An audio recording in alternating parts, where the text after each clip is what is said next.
Kita berkolaborasi sama komunitas lain, institusi lain gitu untuk kita bisa create program yang memang bisa bermanfaat buat warga lokal juga gitu. Dan Lombok tuh juga terkenal sama tenun kan sebenarnya. Terus ya udah kenapa nggak kita coba bantu teman-teman di koperasi Stagen itu untuk bisa improve penjualannya dia juga gitu. Kita pengennya modul ini kita bisa aplikasiin untuk desa-desa lain. Mereka bisa dapat keuntungan dari peningkatan industri pariwisata. Disibukkan dengan segudang rutinitasnya sehari-hari, rupanya tidak membuat Rara dan Irara melupakan sesamanya. Meski harus menempuh jarak yang tidak dekat, bahkan harus menyeberang pulau, bagi mereka membantu saudara yang kehidupannya masih jauh tertinggal adalah sebuah panggilan hati. Berawal dari kegemaran mengunjungi setiap sudut keindahan negeri ini, telah mengantarkan mereka ke bagian tengah Indonesia, tepatnya di Lombok, dan dihadapkan dengan kondisi masyarakat di sana yang berbeda jauh dari kehidupan di kota-kota besar. Rasa kepedulian yang tinggi dan juga panggilan nurani untuk membantu masyarakat di sana agar bisa mendapatkan kualitas hidup yang lebih layak lagi semakin tumbuh ketika melihat semangat dan keramahan mereka. Dengan memanfaatkan kemampuan, koneksi, dan juga potensi dari masyarakat Lombok sendiri, Rara dan Irara berharap dapat memberikan kontribusi bagi perubahan yang akan terjadi melalui program yang disebut Laut Biru Project. Obrol sesi kali ini kita ada di Tanah Lombok, tepatnya di Desa Batujai. Desa Batujai ini adalah sebuah desa yang diisi oleh penenun-penenun handal yang semuanya handmade dan semuanya terbuat dari pewarna-pewarna alami.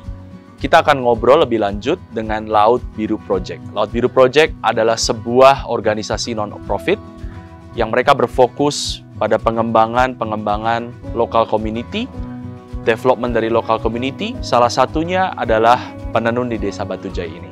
Kita akan ngobrol langsung.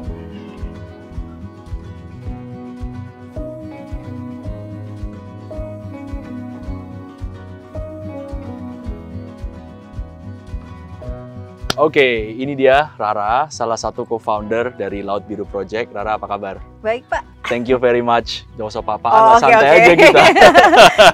Sebelumnya aku mau ngasih ini namanya kecapu. Ini biar berasa di Lomboknya. Oh, thank you very much. Jadi saya pakai ya ini ya. Depannya yang ini kan ya? Iya, depannya ini. Depannya yang ini. Kita pakai dulu. Oke, Rara udah jadi orang Sasak. Jadi orang Sasak nih hari ini. Rara, thank you very much.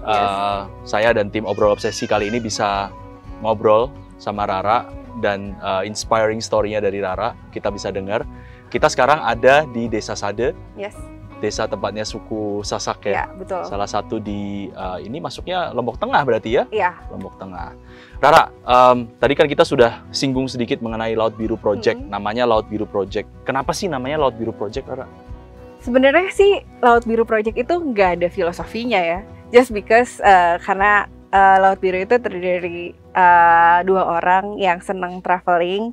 Kebetulan senengnya adalah ke daerah-daerah yang emang ada laut dan pantai. Jadi ya udah deh sesuai sama interest kita aja laut biru gitu. Dan emang laut ya should be biru kan, nggak coklat, nggak hijau gitu. Yeah. So ya itu kenapa kita namain Laut Biru ya sesimpel itu sih. Nice. Jadi ada 2 orang yang terlibat sebagai co-foundersnya lah ya. Oke, itu Rara dan Irara. Rara dan Irara. Yeah. Unik banget. Rara dan Irara Laut Biru Project. Yes. Dan apakah ada tim-tim lain yang kerja bareng gitu atau cuma berdua aja? Sebenarnya sih semangat kita adalah kolaborasi ya. Jadi kalau memang mention Laut Biru Project is just aku sama Ira. Tapi kemudian kita berkolaborasi sama komunitas lain, institusi lain gitu untuk kita bisa create program yang memang bisa bermanfaat buat warga lokal juga gitu. Dan itu jadi visi misinya? Yes. Oke.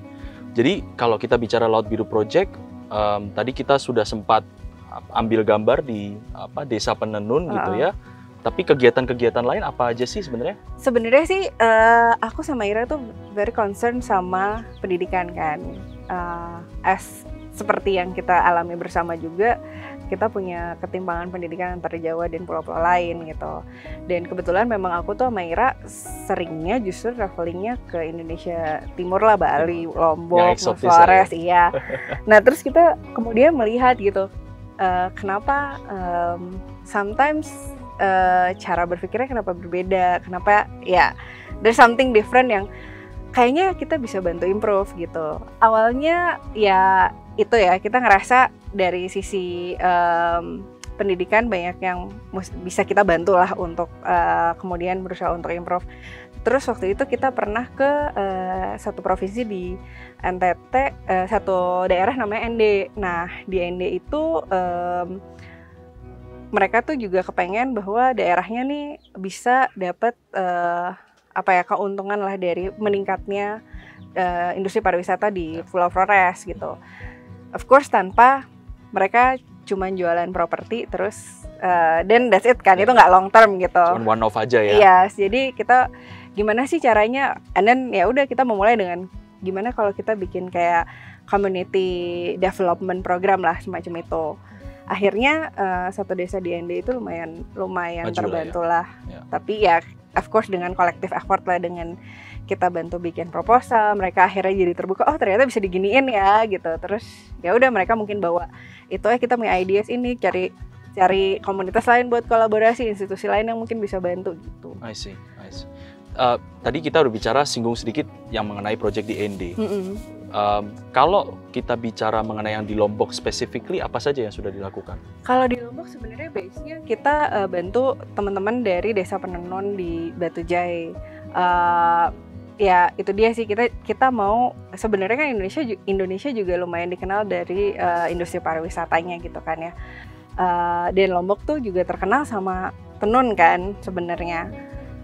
Terus ya udah kenapa nggak kita coba bantu teman-teman di koperasi Stagen itu untuk bisa improve penjualannya dia juga gitu. Oke.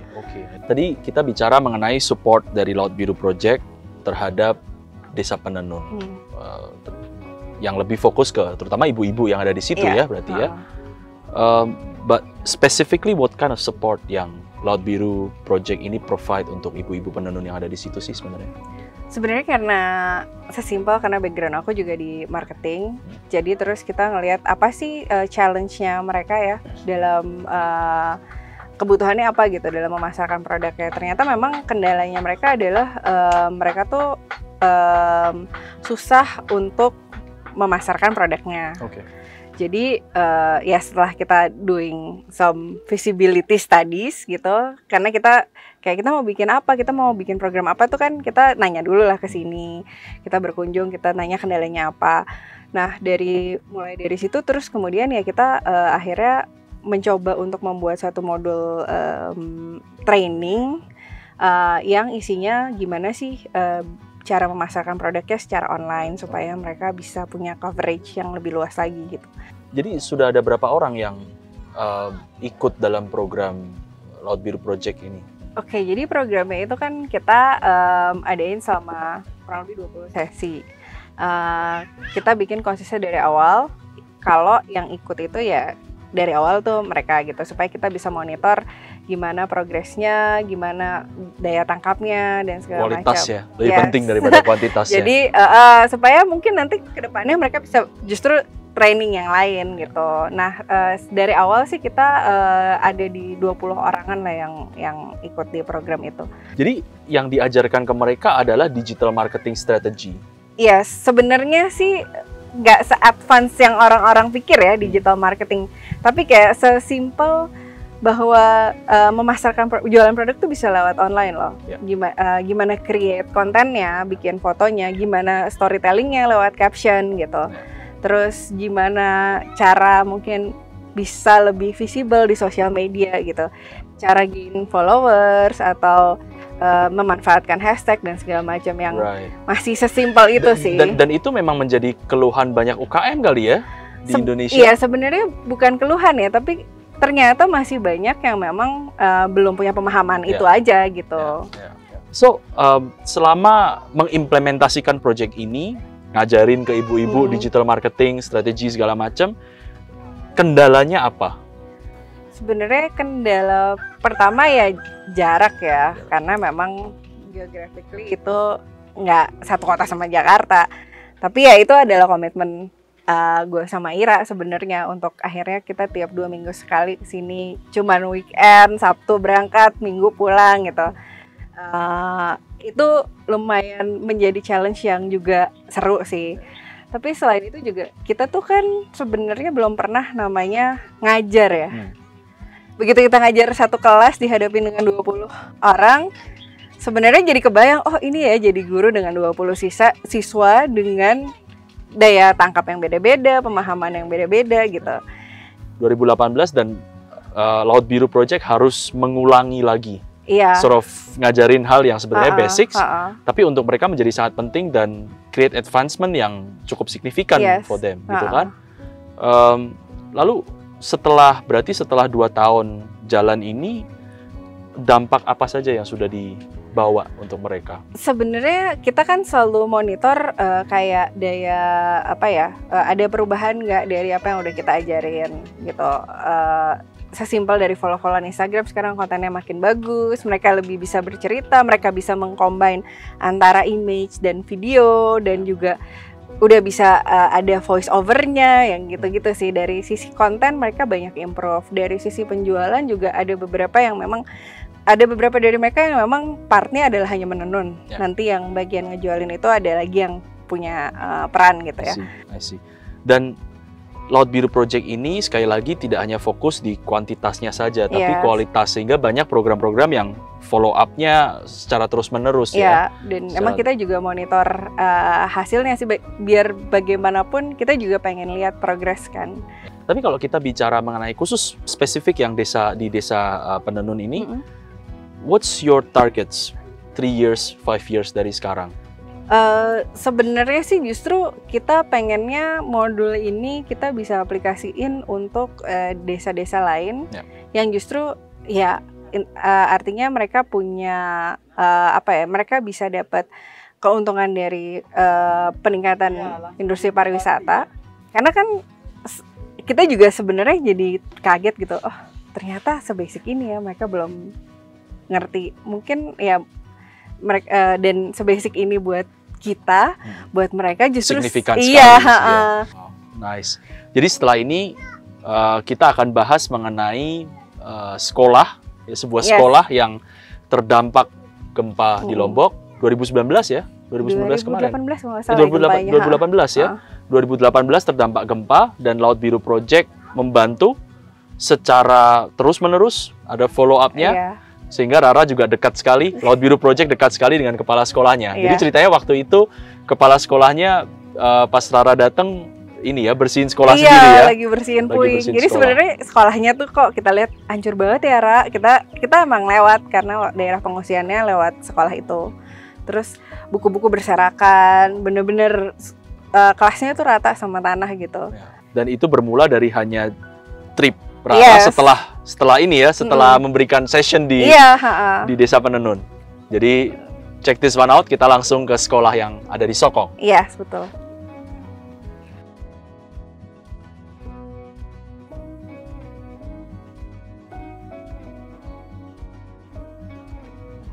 Oke, di mana nih kita sekarang nih? Kita ada di SD Negeri 1 Sokong. Ini tuh adalah sebuah SD. Jadi selain daripada si program kita di Batu Jaya tadi, sebenarnya karena dan kemudian itu bersamaan dengan gempa besar yang terjadi di Lombok 2 tahun lalu. Jadi setelah kita dari Batu Jaya, biasanya kita memang main ke daerah pengungsian untuk kasih psychological support buat anak-anak di daerah pengungsian. Jadi kita ajak main, kita bawa games, kita bikin aktivitas fisik sama mereka gitu. Nah, kita lewat sini, SD ini. Terus kemudian ketika kita pulang sih dari pengungsian, terus kita tuh tergerak untuk mampir karena kita lihat SD-nya tuh rata belas. Jadi semua bangunan ini rata? Ini bangunan ini tadinya nggak ada, baru. Jadi tadinya rata ya ini puing-puingnya. Wow. Terus buku-buku berserakan, terus kayak ya tiba-tiba kebayang aja, duh gimana ya pada saat kejadian tuh mereka lagi ngapain sampai sehancur ini nih sekolah gitu kan. Jadi apa saja sebenarnya yang sudah dilakukan untuk sekolah ini? Nah, karena sebenarnya ini SD negeri, jadi kan seharusnya mereka memang bagian dari bagian dari sistem pendidikan Indonesia juga kan gitu. Segala infrastrukturnya seharusnya memang dapat dari pemerintah gitu ya, dari pemerintah daerah atau pemerintah pusat. Jadi kalau yang bisa kita lakukan sebenarnya ngasih infrastruktur penunjang kayak toilet, mungkin beberapa sarana prasarana olahraga gitu. Tadi juga sempat diskusi, kayaknya kita mau ngenalin anak-anak sama basket, sama volley gitu ya. Kita bisa mungkin ya, dan aku bisa kontak teman-teman dari komunitas olahraga, biasanya sih gitu.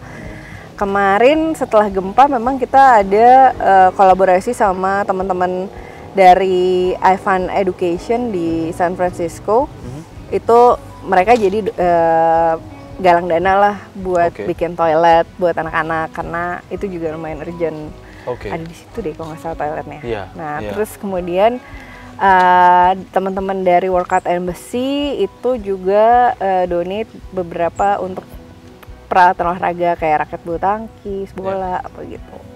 Kalau kita bicara mengenai programnya sendiri gitu kan, selain tadi pembangunan infrastruktur yang dibantu gitu ya, ada nggak sih program yang ditujukan spesifik untuk muridnya? Kalau tadi kita mau sports untuk basket atau volley, itu masih wacana kan ya, tapi yang sudah dilakukan selama ini ada nggak yang ditujukan untuk muridnya? Sebenarnya kalau buat murid kita baru mau develop sih. Ini kenapa juga kita ada di sini, kenapa aku mampir ke sini hari ini adalah sebenarnya aku mau ngobrol sama kepala sekolah dan gurunya bahwa sekarang kan situasinya lagi banyak school from home.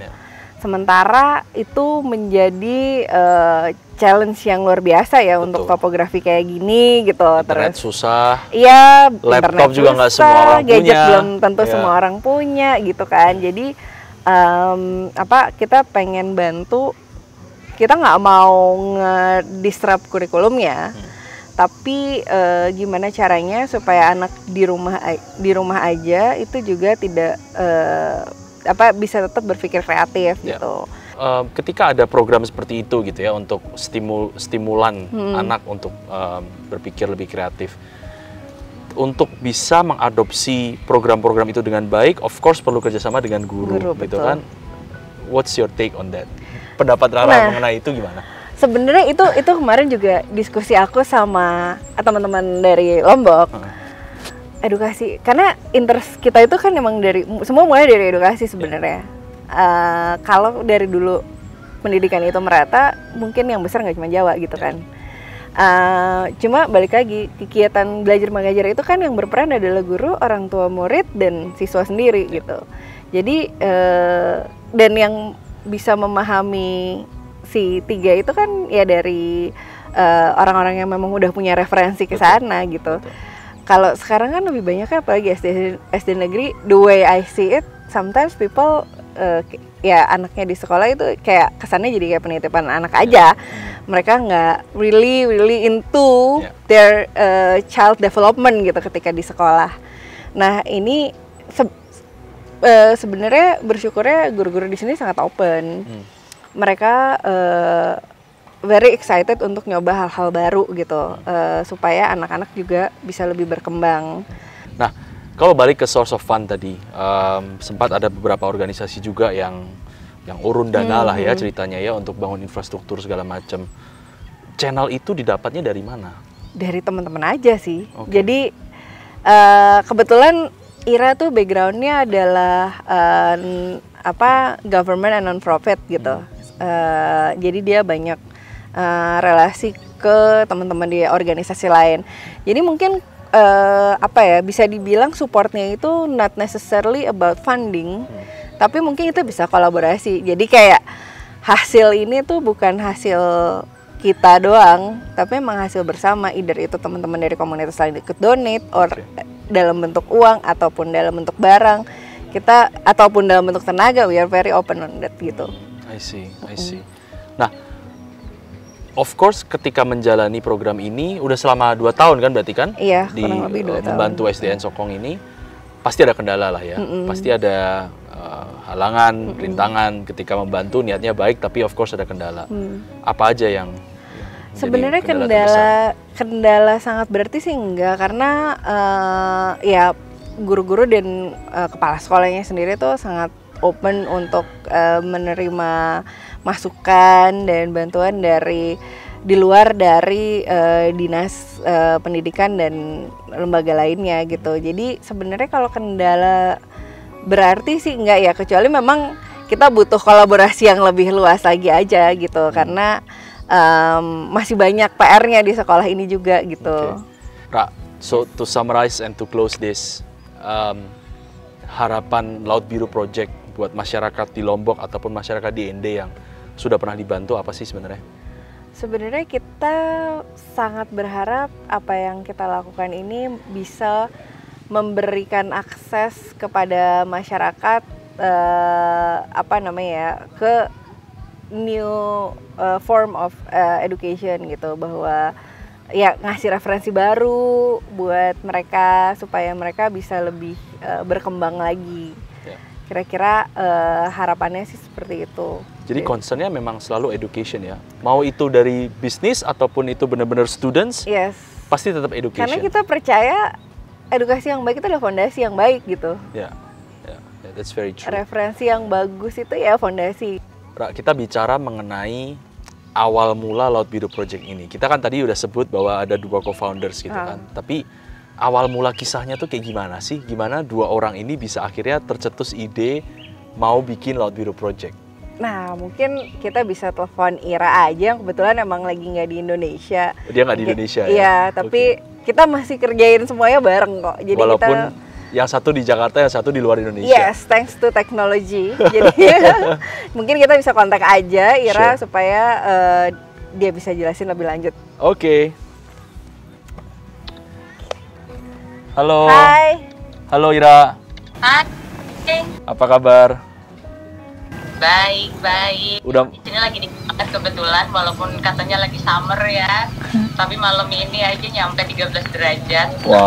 Wow, udah malam juga di sana ya? Iya, kebetulan udah setengah 10 ini. Jadi gimana Ira dan Irara? Rara Irara. Rara dan Irara. Ini namanya Rara sama Irara. Bisa akhirnya co-found bareng-bareng nih Laut Biru Project. Ceritanya gimana sih? Iya sih, sebenarnya sih simple banget. Waktu itu nggak sengaja juga. Rara sama gua kan sama aku suka jalan-jalan gitu kan. Nah pas kita jalan-jalan itu kita suka bawa-bawa buku cerita buat anak-anak. Terus kebetulan destinasi kita kalau kita jalan-jalan tuh yang agak-agak melenceng dikit, nyarinya rada susah gitu, rada terpencil. Jadi sekalian aja pas kita ke sana kita bawa buku, kita bawa mainan, terus akhirnya kita engage sama adik-adik di sana kayak gimana sih sebenarnya kehidupan mereka di sana. Kita ngobrol-ngobrol juga sama orang lokalnya. Ternyata hal-hal kecil yang kita lakuin cuman dari bawa buku, cerita bareng-bareng, akhirnya keterusan. Terus akhirnya kita yang gimana kalau kita bener-bener seriusin nih project, soalnya kita semua punya visi misi yang sama, visi misi pengen pengen ngebantu teman-teman di luar sana untuk lebih bisa dapat opportunity untuk belajar gitu ya, karena adik-adik di luar sana tuh ternyata nggak semuanya punya kesempatan belajar yang sama kayak kita yang di Jakarta gitu. Jadi waktu kita ngeliatnya kayak kayaknya perlu nih gitu, soalnya kan edukasi itu investasi yang sangat besar untuk masa depan kita. Jadi sama ya, jadi memang concernnya dari Laut Biru Project adalah gimana caranya edukasi ini bisa lebih memerata di seluruh Indonesia dan lebih modern di seluruh Indonesia. Concernnya sangat-sangat di edukasi. Kita bisa at least memberikan lingkungan yang sehat dalam artian anak-anak itu bisa belajar dengan nyaman. Dan perempuan-perempuan Indonesia bisa berpartisipasi di bidang ekonomi terutama, dan bisa berkontribusi untuk meningkatkan kualitas hidup mereka sendiri dan juga keluarga nantinya. Alright. That's very great. Thank you, Ira. Selamat malam, selamat beristirahat ini di sana. Thank you very much. We're very honored and kita sangat-sangat inspired with the two of you dengan Laut Biru Project. Semoga selalu sukses ya ke depannya. Amin. Amin. Thank you. Bye-bye. Bye. Bye. Dan yang paling menarik buat saya pribadi adalah Rara dan Irara, dua-duanya profesional yang sibuk on the weekdays gitu kan, tapi tetap bisa menyempatkan waktu untuk membantu banyak sekali masyarakat yang sudah merasakan dampaknya dari Laut Biru Project di sini. Iya. Gimana itu bagi waktunya ya? But you're doing this for fun, jadi nggak akan berasa capek juga kan? Iya. Terus, hatinya sudah di sini. Iya. Hopefully sih kita bisa professionally juga di sini. Yeah, that's very good. That's very good. Oke. Thank you very much. Terima Laut Biru kasih. Project, Rara, Irara, kita sudah boleh ngobrol dan menemani kegiatannya hari ini. Kita Sama-sama. dari Lombok Selatan ke Lombok Utara. Yes, Nanti habis ini keliling balik lagi ke Lombok Lombok ya. Selatan. But it was fun. We are very honored. Kita thankful sekali bisa ngobrol bareng dan tahu apa yang Laut Biru kerjakan. Terima kasih banyak buat tim Obsesi dan Ninja Express. Ya, sama-sama. Thank you guys. Thanks for watching. See you.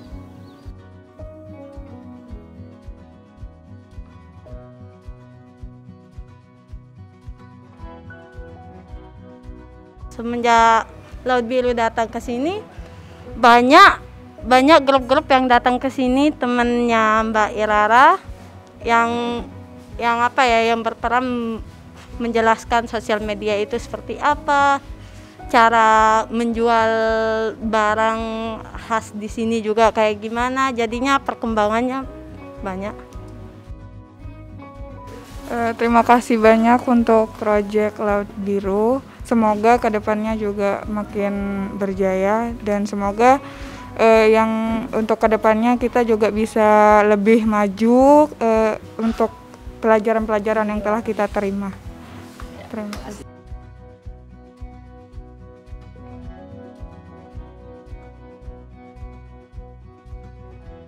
Harapan kami, mudah-mudahan yang diberikan itu masih mengingat siapa yang memberikan, masih digunakan. Mudah-mudahan doa-doa mereka, doa anak itu, Mbak Rara, Mbak Ira, dan Mas Bram yang pernah memberikan sumbangsihnya terhadap kami itu, ya dia selamat, sehat, walafiat, mudah dimudahkan rezekinya.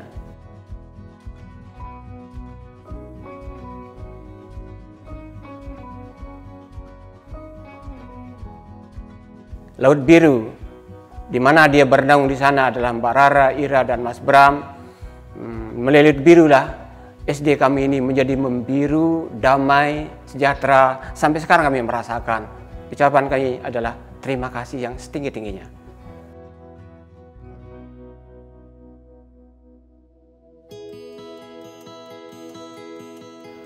Penuh dengan mimpi dan inspirasi, kisah obrol obsesi Rara dan Irara lewat proyek yang mereka jalankan sudah sepatutnya mampu menggerakkan hati siapapun yang tengah terbuai akan kesibukan yang tinggi saat ini. Untuk sejenak berhenti melihat keadaan sekitar dan peduli terhadap sesama yang membutuhkan. Mereka membuktikan bahwa ketulusan dan keinginan yang besar untuk melihat anak-anak dan masyarakat lokal yang tinggal di daerah terpencil di Indonesia, seperti di Lombok, dapat memiliki akses pendidikan dan kehidupan yang lebih layak. Menjadi alasan yang mendasar bagi mereka untuk terus memberikan kontribusi. Karena lewat Laut Biru, mereka percaya jika dengan memberikan kesempatan bagi mereka yang membutuhkan dan melihat mereka membentuk hidup yang lebih baik adalah suatu kebahagiaan tersendiri. Rara dan Irara yakin bahwa dalam sebuah kesuksesan tidak seharusnya ada orang yang tertinggal. Terima kasih Rara, Irara, dan semua tim Laut Biru Project. Mimpimu akan terus menginspirasi kami.